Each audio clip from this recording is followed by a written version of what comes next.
ஒரு வாணல் அடுப்புல வச்சு தண்ணி கொதிக்க வச்சு அதில நம்ம துருவி எடுத்தத போடணும். போட்டு நல்லா வேக வைக்கணும். தண்ணி நல்லா கொதிச்சதும் நல்லா வேக ஆரம்பிக்கும்.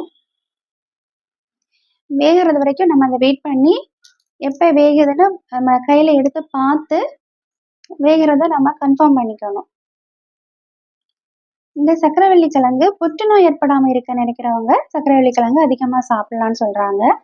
இதுல நிறைஞ்சிருக்கிற அந்த சத்துக்கள், புற்றுநோய் செல்கள் மேலும் மேலும் வளராம தடுக்கிற ஆற்றல் இந்த சர்க்கரைவள்ளி கிழங்குக்கு இருக்கிறதா சொல்லப்படுது.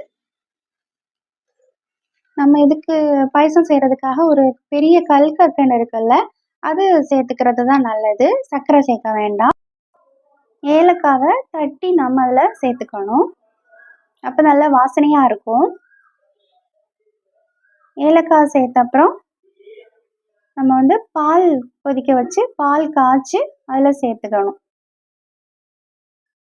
எவ்வளோ நமக்கு பால் தேவையோ, அத நம்ம காய்ச்சி எடுத்துக்கணும்.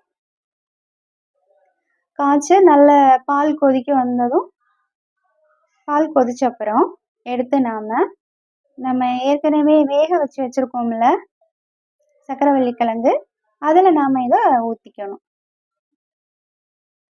இந்த பால் ஊத்துன அப்புறம், இந்த பால்லயே இந்த கிழங்கு இன்னும் நல்லா வேகும். அப்ப இன்னும் நல்ல டேஸ்ட் வரும். இதில நம்ம ஜவ்வரிசி சேர்க்கக்கூடாது. நம்ம சர்க்கரை நோய் இருக்கிறவங்க